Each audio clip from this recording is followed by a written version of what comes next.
que j'aime. Ton nom, c'est le plus grand des noms. Je le glorifierai, je l'exalterai, je le proclamerai sur la terre des hommes. Je parlerai de toi, je porterai ma croix, toujours je chanterai Jésus, ce nom qui sauve. Ton nom humilié sur la terre, ton nom méprisé par les siens, ton nom, c'est en lui que j'espère.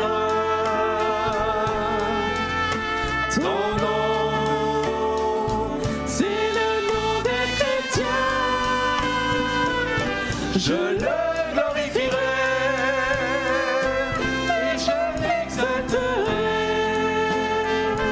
je le proclamerai sur la terre des hommes.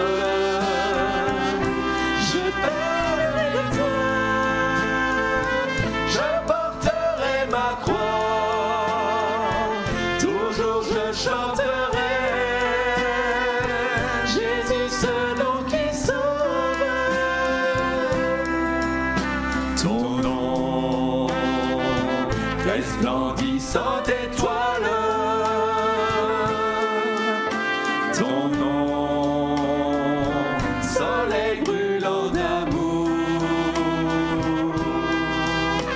ton nom a déchiré le voile,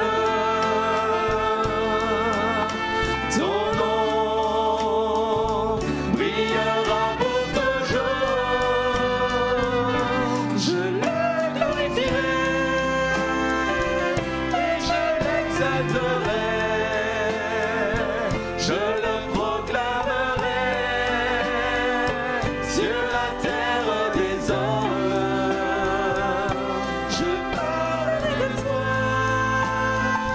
je porterai ma croix, toujours je chanterai Jésus, ce nom qui sauve. Ton nom, grand salut pour les humains, ton nom qui apporte la paix, ton nom, c'est le roi qui revient, ton nom, symbole d'éternité, on va le glorifier, je le glorifierai et je l'exalterai, je le proclamerai sur la terre des hommes. Je parlerai de toi, je porterai ma croix, toujours je chanterai Jésus, ce nom qui sauve. Chers amis, frères et sœurs, bonsoir. Ce soir, nous allons partager la parole du Seigneur en faisant une lecture dans l'Évangile de Jean, au chapitre 19. Et à partir du verset 1er, nous lisons dans la parole de Dieu ceci. Alors Pilate prit Jésus et le fit battre de verges.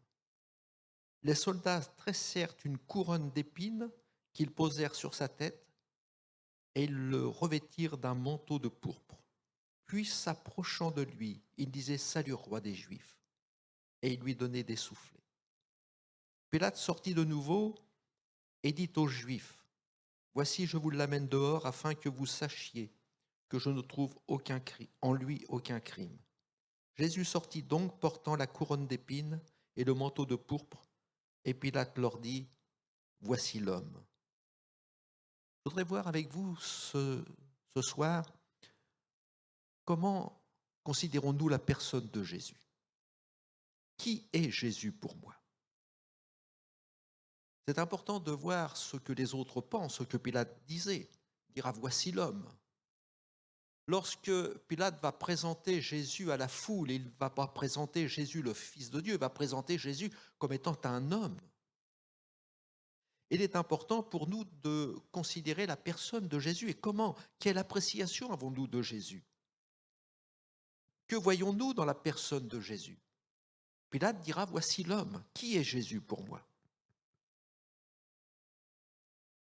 Le Seigneur Jésus dira à ses disciples, lorsqu'il était avec eux sur cette terre, Jésus va demander à ses disciples, il va dire, mais qui dit-on que je suis?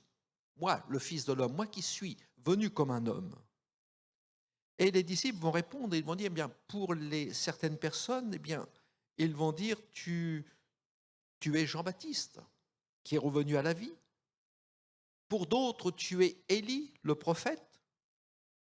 Et pour d'autres encore, tu es l'un des prophètes que Israël avait eu.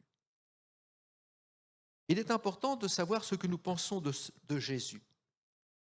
Il y a un homme qui s'appelle Saul de Tarse, qui avait sa religion, qui était très convaincu de sa religion. D'ailleurs, il était tellement convaincu qu'il en devenait un persécuteur. Et le Seigneur va se révéler à son cœur. Et lorsqu'il va se révéler à son cœur, Saul de Tarse, qui deviendra plus tard l'apôtre Paul, il va dire, mais Seigneur, qui es-tu?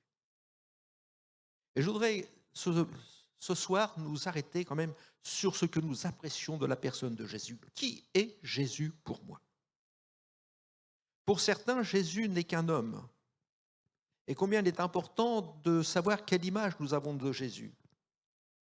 On nous présente Jésus battu de verge, il est couvert de sang, il a reçu une couronne d'épines, il est recouvert d'un manteau de pourpre. Mais qui est Jésus? Lorsque nous considérons les fêtes religieuses sont là pour apporter une célébration à Dieu, à Jésus. La fête de Pâques est là pour nous rappeler que le jour de Pâques, Jésus est mort sur la croix du Calvaire pour le salut de nos âmes, le salut des hommes. Est-ce que lorsque la fête de Pâques est donnée, nous nous souvenons et nous avons le regard de la personne de Jésus qui donne sa vie pour le salut de nos âmes? Ou nous sommes totalement dans une ignorance de ce que représente cette fête? Lorsque l'ascension vient, que représente cette fête de l'ascension?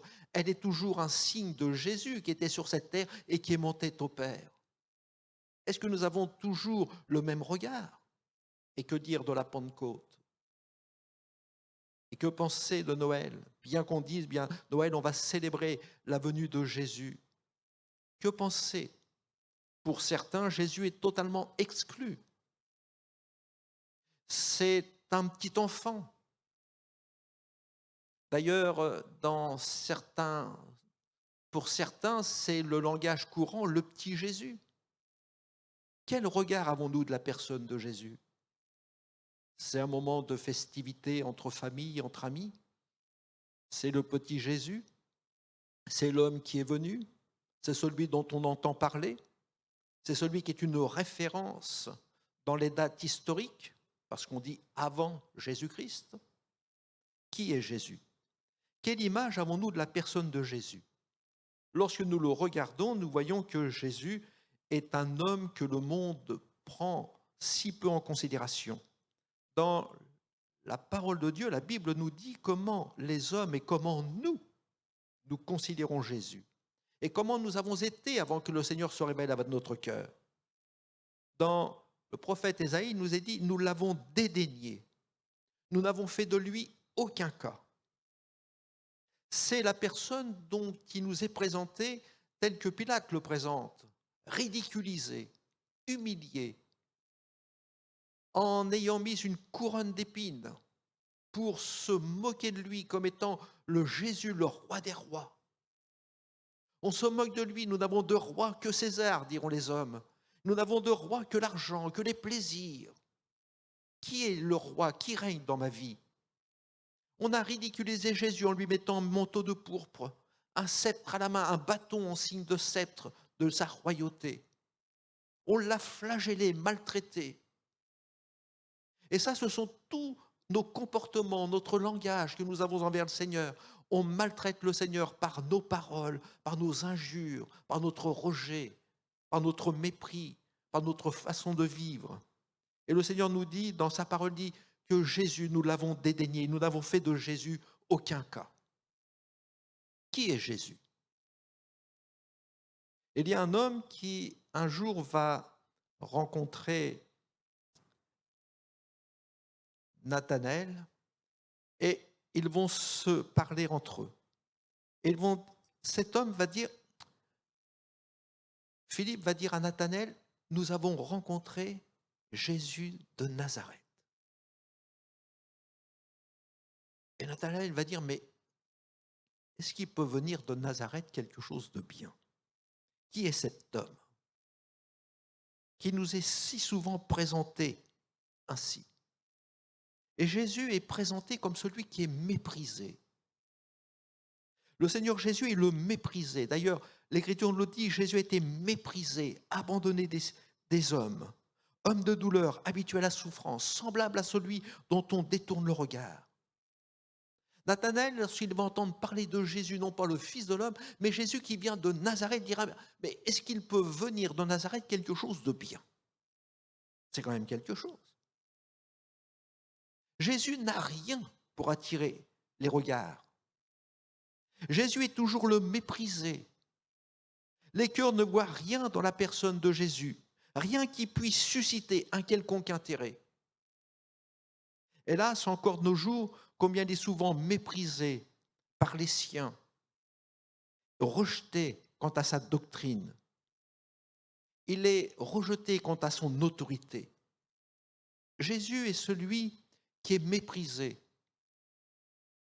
Et la question que je posais au début de ce message, qui est Jésus pour moi?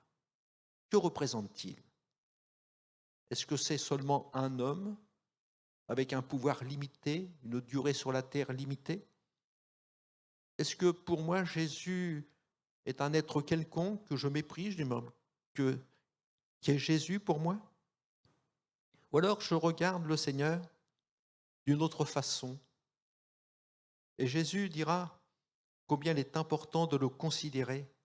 Qui est-il? Jésus dira, je suis le Fils de l'homme. C'est ce que peut-être quelqu'un dira de chacun de lui. Il dira peut-être que Jésus, c'est un homme tout simplement. Il avait son père, sa mère, ses frères, ses sœurs. Lorsque Jésus sera dans son village et qu'il ira pour apporter la parole de Dieu, pour apporter le message de consolation, pour faire du bien, pour guérir, pour sauver, pour délivrer, les hommes vont l'entendre parler et vont être étonnés, vont lui dire, mais d'où lui vient toute cette sagesse? Et les hommes vont se poser des questions. Peut-être qu'on se pose la question, quelqu'un peut chercher qui est Jésus. Et dans l'évangile de Marc, on lit ceci au chapitre 6, verset 3, il dit, mais n'est-ce pas le charpentier, le fils de Marie? Jésus n'est-il pas le frère de Jacques, de Jose, de Jude et de Simon? Et ses sœurs ne sont-elles pas ici parmi nous? Et à cause de cela, Jésus était pour eux une occasion de chute. Jésus, je vous dirais, est Dieu. Jésus est Dieu qui a été fait homme. Et le Seigneur nous rappelle dans l'Écriture, dans Philippiens 2,7, il dit, mais Jésus qui est Dieu, qui s'est fait homme, il s'est dépouillé lui-même. Il était égal à Dieu, il était Dieu, et il s'est dépouillé lui-même en prenant une forme de serviteur, en devenant semblable aux hommes. Et le verset suivant nous est dit, et ayant paru comme un simple homme. Jésus est Dieu, il est venu au milieu de nous pour nous sauver. Jésus a pris une forme d'homme. Il est venu comme un simple homme. Il a pris l'apparence d'un simple homme pour venir au milieu de nous dans le but de nous sauver. Ça, c'est la grâce de Dieu que Dieu a fait à l'humanité. Physiquement, humainement parlant, le Seigneur Jésus n'avait rien d'exceptionnel. Dans Ésaïe 53, je vous invite à le lire, à le relire et à le méditer. Il nous est dit, parlons de Jésus, il n'avait ni beauté ni éclat pour attirer nos regards. Jésus n'avait rien d'exceptionnel physiquement, humainement parlant. Son aspect n'avait rien pour nous plaire, nous dit l'Écriture. Jésus était semblable à celui dont on détourne le visage. C'est ce que nous dit ce passage de l'Écriture. Sa vie entière, Jésus fut l'objet non seulement d'une grande humilité extérieure, mais également de grandes souffrances.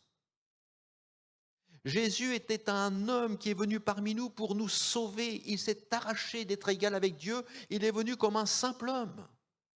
Il n'avait rien sur le plan physique pour nous attirer, mais il a tout sur le plan spirituel.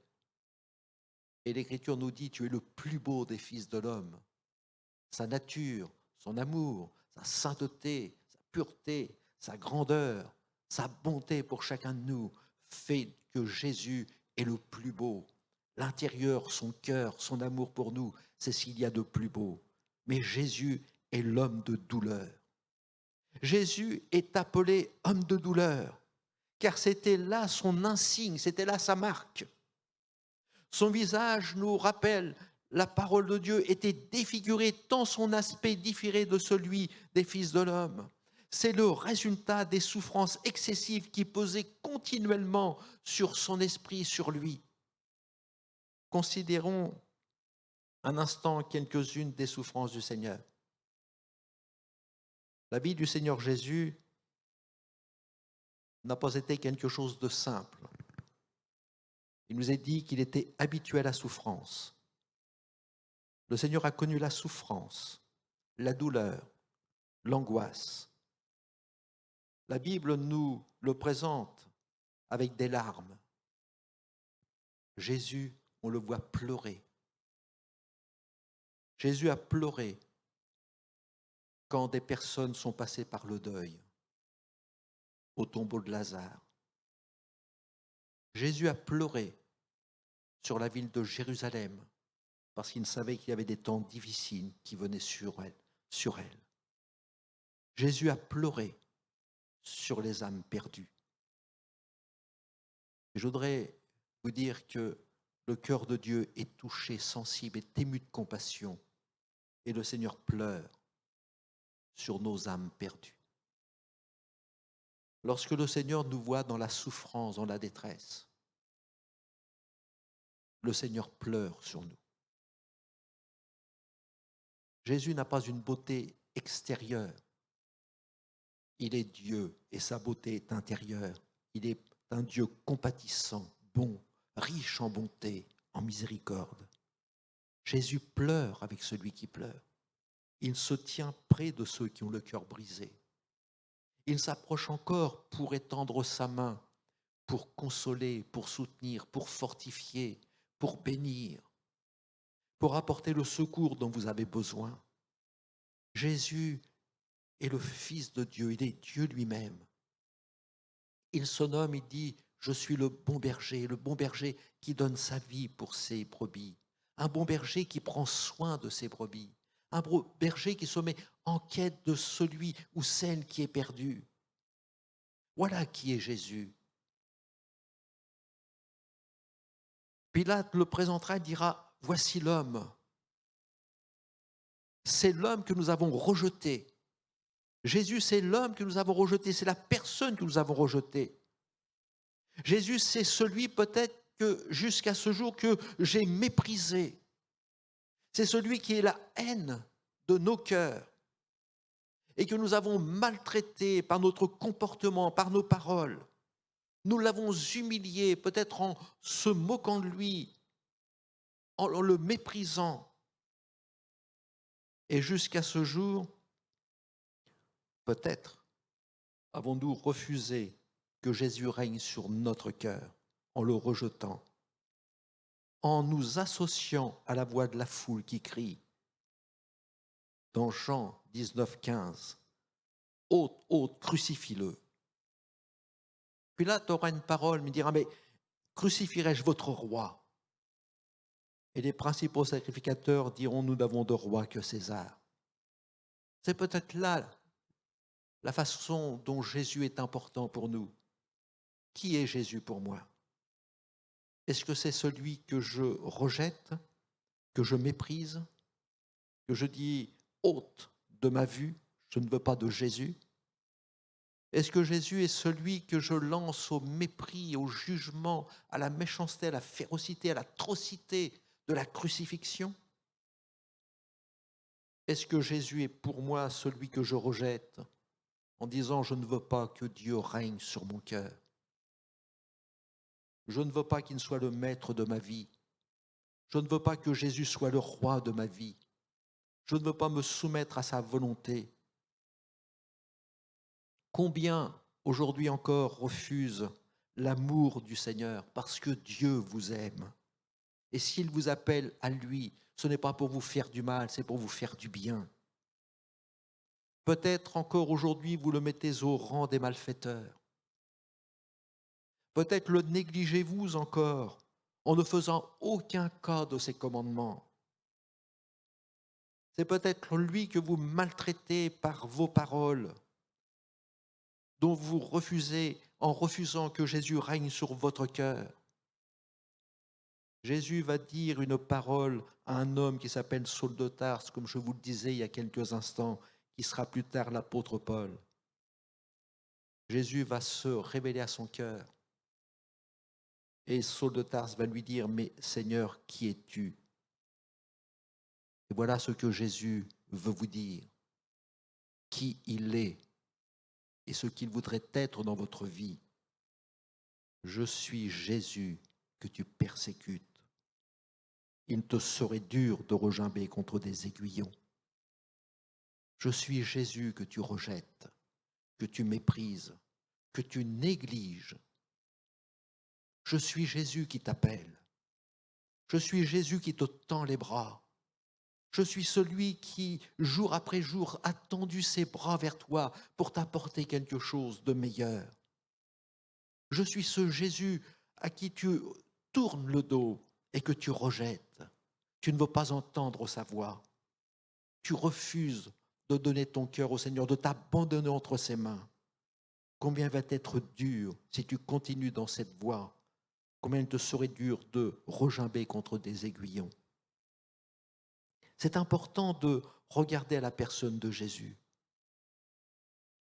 Et je voudrais vous parler de la voix de Dieu qui retentit dans le cœur des hommes, de ceux qui s'approchent du Seigneur, de celui qui cherche Jésus, de celui qui a besoin de la personne de Jésus. Jésus se révèle à notre cœur en disant, voilà, j'ai tendu mes mains, je suis venu vers toi pour te sauver, je suis venu dans ce monde en donnant ma vie sur la croix du calvaire pour le salut, pour le pardon de tes péchés, pour te faire rentrer dans le royaume des cieux, dans le ciel, pour que tu puisses hériter de la vie éternelle. Si tu refuses la voix de ton Dieu, ce sont de grandes souffrances, de la misère, de la détresse. Et Jésus pleure sur vous parce qu'il veut vous sauver. Il veut que vous héritiez de la vie éternelle. Mais je voudrais vous faire entendre la voix de Dieu. Dieu qui parle de la personne de Jésus. Et dans Matthieu 17, au verset 5, il dit, comme il parlait encore, une nuée lumineuse les couvrit, et voici une voix fit entendre de la nuée ces paroles. Ça concerne Jésus. Et Dieu parle, disant, celui-ci est mon fils bien-aimé, en qui j'ai mis toute mon affection, écoutez-le. Voilà qui est Jésus. Jésus, c'est le Fils de Dieu. Jésus, c'est Dieu fait homme.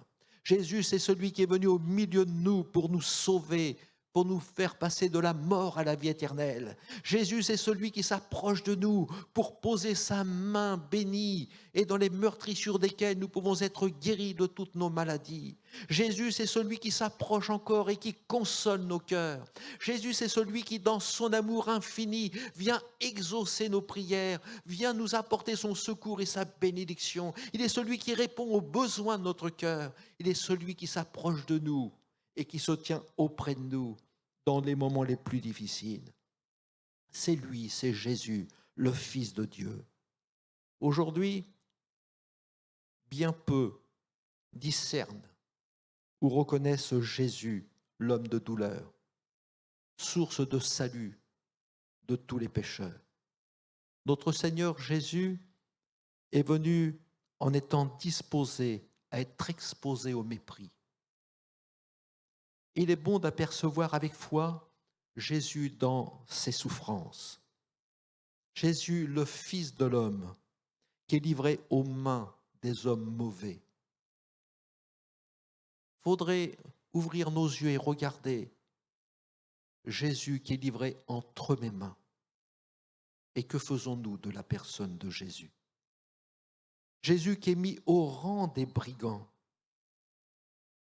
Jésus que, par nos péchés, nous avons cloué à la croix du Calvaire. Mais regardez Jésus qui subit le châtiment à notre place pour ôter le péché du monde. Mais Jésus subit le châtiment à ma place pour ôter tous mes péchés. Le Seigneur s'adresse à tous ceux qui errent dans l'obscurité du doute, à tous ceux qui sont dans l'incrédulité, à ceux qui ne savent pas, qui cherchent la vérité sans la trouver. Le Seigneur s'adresse à chacun de ceux qui cherchent. Et on pourrait dire, mais qui cherchez-vous? Dans l'évangile de Jean, chapitre 18, verset 4, c'est le Seigneur qui parle. Le Seigneur Jésus dira, Jésus, sachant tout ce qui devait lui arriver, s'avança et leur dit, qui cherchez-vous? Et lui répondirent, Jésus de Nazareth. Jésus leur dit, c'est moi. Je voudrais m'arrêter sur cette parole du Seigneur Jésus qui dira aux hommes qui viennent l'arrêter pour le maltraiter, pour l'humilier, pour le flageller, pour le clouer sur la croix du Calvaire, pour le rejeter. Il va leur dire, mais qui cherchez-vous? Chers amis, qui cherchez-vous? Vous cherchez un homme? Vous cherchez Jésus de Nazareth? Celui que vous avez méprisé, que nous méprisons? Nous cherchons le Fils de l'homme? Nous cherchons l'homme de douleur, le méprisé? Ou cherchons-nous le Fils de Dieu, Jésus, Dieu qui est venu jusqu'à moi pour me sauver?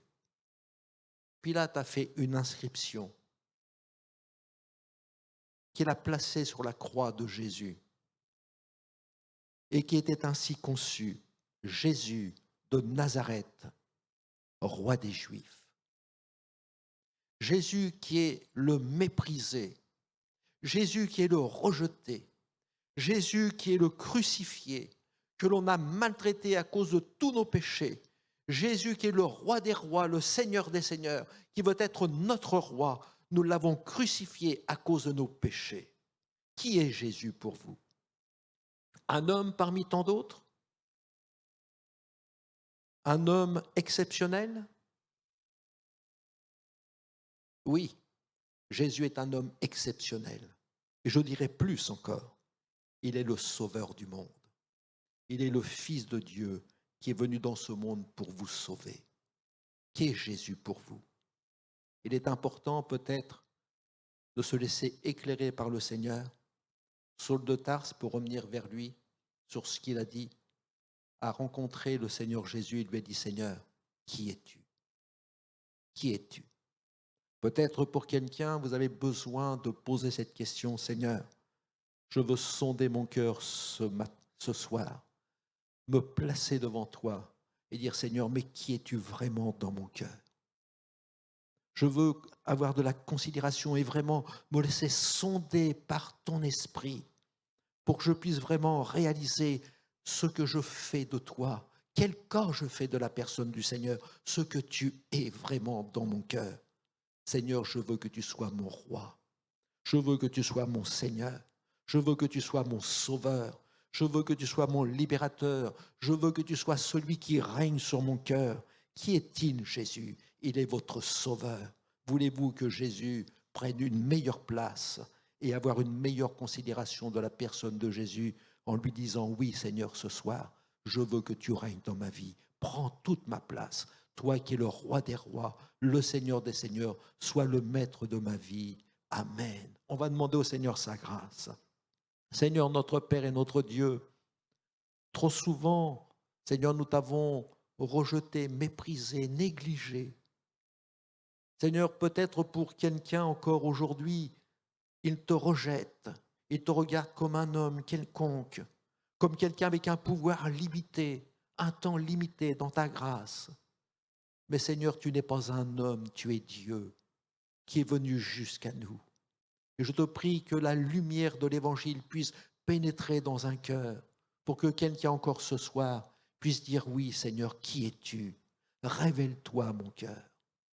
Montre-moi, Seigneur, combien tu es bon pour moi, combien ton salut à la croix du Calvaire était précieux pour mon âme. Seigneur, je te prie dans ta grâce de te révéler pour qu'une âme ce soir se tourne vers toi en te disant, oui, tu es Jésus, le Fils de Dieu.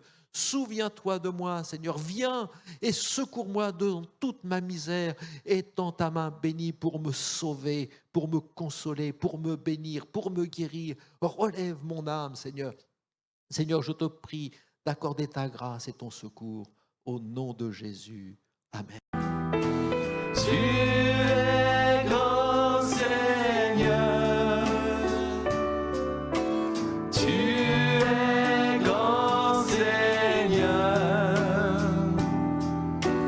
tu es grand Seigneur, magnifique, digne de louange, tu es grand Seigneur, magnifique, digne de louange, tu es grand Seigneur, tu es grand Seigneur, tu es grand Seigneur, tu es grand Seigneur, tu